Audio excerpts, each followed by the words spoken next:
Chapter 3 On Jackson's Island. The summer holidays came, and there was no school. Tom didn't want to think about Muff Potter and Injun Joe, but it wasn't easy. At night, when he was in bed, he saw Injun Joe's face in the dark, and he couldn't sleep. But he couldn't talk to anyone about it. One hot summer's day, he and Joe Harper were down by the Mississippi River. They sat and watched the boats, and fished and talked. "Let's get away from here," said Tom suddenly. "Let's go and do something exciting somewhere." "Okay," said Joe. "But what? And where?" "I know," Tom said. "Let's run away. Let's go and live on Jackson's Island. We can sleep out under the trees." Jackson's Island was in the Mississippi, 3 miles south of St. Petersburg. Nobody lived there. "Let's ask Huck Finn, too," said Tom. "But don't tell your mother or father or anyone. Go home and get some things to eat, and meet me here at midnight." So that night, 3 boys in a small boat went down the river to Jackson's Island. They had some bread and some meat, and Huck had his pipe, too. When they got there, they carried everything onto the island and made a fire under a big old tree. Then they cooked some of the meat over the fire. And oh, that meat was good. The best dinner in the world. Soon, they stopped talking. Their eyes closed, and they slept. The next morning, Tom woke up with the sun on his head and a smile on his face. Then Huck and Joe woke up, and the 3 boys ran down to the river to swim. After that, they fished, and soon they had about 6 big fish for their breakfast. They cooked the fish on their fire and ate them all. They were very hungry. "That," said Joe happily, "was a wonderful breakfast." After breakfast, they walked through the island, swam some more, talked, fished, and swam again. They came back to their fire in the afternoon. Suddenly, Tom looked up and said, "Listen, can you hear boats?" They listened, and then ran across the island to look down the river. There were 20 or more boats on the water. Every boat in St. Petersburg was out. "What are they doing?" asked Joe. "They're looking for a dead body, I think," said Huck. "They did that last summer, when Bill Turner fell in the river and drowned." "Who's dead, do you think?" asked Joe. The boys watched the boats. Suddenly, Tom cried, "I know who's dead! It's us! They're looking for us!" This was wonderful. Tom looked at his friends. "We're famous," he said. "Everybody in St. Petersburg is talking about us. And they all feel sorry for us."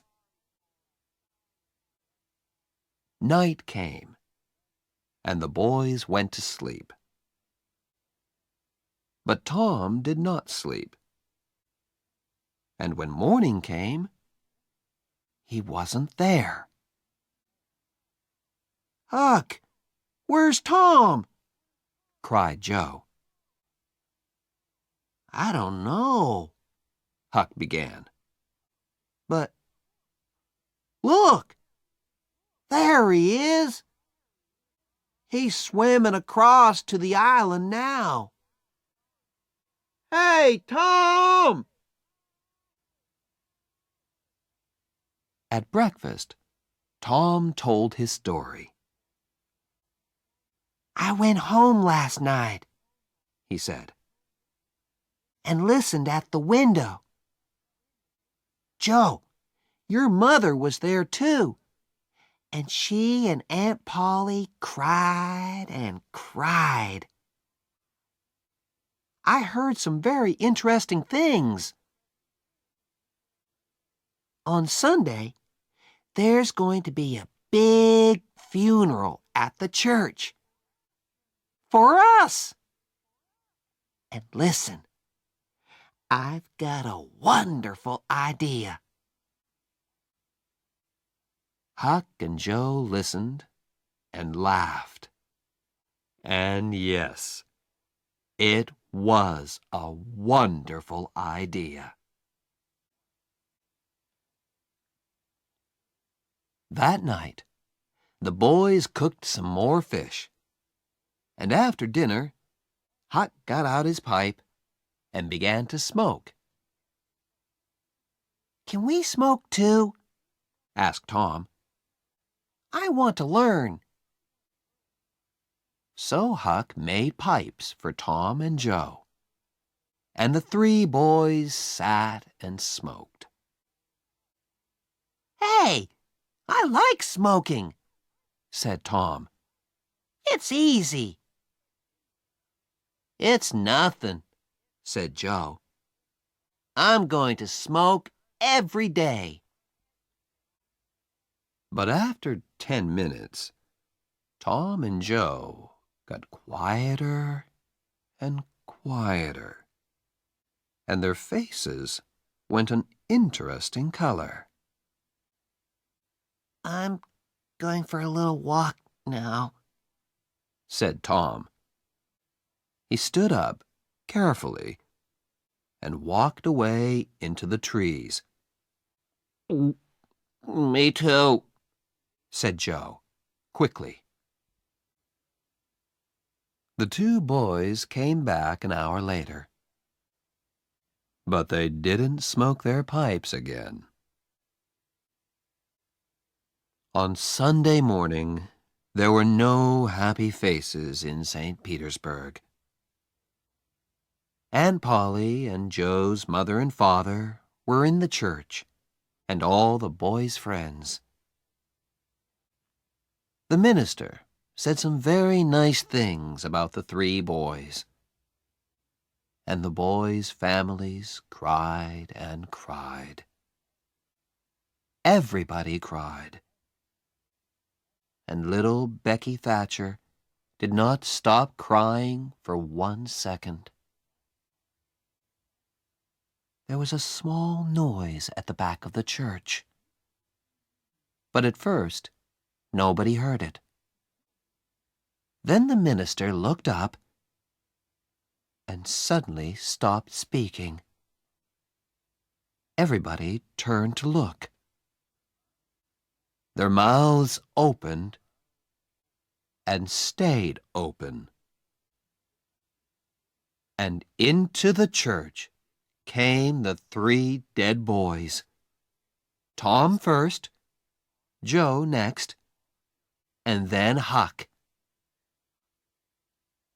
For a second, nobody moved or spoke. And then the noise began. Aunt Polly and Joe's mother ran to the boys and took them in their arms. Aunt Polly cried and laughed and cried again. "Oh, Tom," she said, "you're a bad boy, but I love you." Suddenly, the minister called out, "Oh, happy days! Sing, good people of St. Petersburg! Sing and be happy!" And everybody sang and smiled and laughed for a long time. It was St. Petersburg's happiest funeral. The weeks went by, and the judge came to St. Petersburg. On the day before Muff Potter's trial, Huck and Tom met in the street near Tom's house. Huck was unhappy. "Tom, you didn't tell anyone about, you know." "No, I didn't. But Huck, what about Muff? People are saying he's the killer, and he's going to die." "But we can't tell anyone about Injun Joe," said Huck. "I don't want to die too. Do you?" No, Tom didn't want to die. But he couldn't forget Muff Potter's face in the jail. Old, tired, and unhappy. And Injun Joe was a free man. It wasn't right. That night, Tom came home late and very excited. He could not sleep for 2 or 3 hours. The next morning, all the village was at Muff Potter's trial. Injun Joe was there, too. Muff waited, a tired old man with a dirty face. The judge began the trial. Questions, questions, questions. Answers, answers, answers. And the answers were all bad for Muff Potter. "Yes, I found the knife in the graveyard, next to Dr. Robinson's body." "Yes, that's Muff Potter's knife. He always carries it." "Yes, I saw Muff Potter in the village that afternoon. He had the knife with him then." Muff Potter began to look more and more unhappy. Then the judge said, "Call Thomas Sawyer." St. Petersburg sat up. What did young Tom Sawyer know? Everybody looked at him and waited. "Thomas Sawyer, where were you on the 17th of June at the hour of midnight?" "In the graveyard," Why? I went there to see ghosts with a dead cat. St. Petersburg laughed, and the judge looked angry. And where were you in the graveyard, Thomas? Behind the trees near Hoss Williams' grave. Injun Joe's face suddenly went white. Now, my boy, said the judge, tell us your story. And so Tom told his story. And St. Petersburg sat and listened to him with open mouths. And then Muff Potter fell. And Injun Joe jumped with the knife and crash! Injun Joe jumped through the window and was out and away in a second. St. Petersburg loved Tom for a week. But Tom was not happy. Injun Joe was not in jail, and he was a dangerous man. Tom slept badly for weeks. The slow summer days went by. Injun Joe did not come back to St. Petersburg, and Tom began to forget.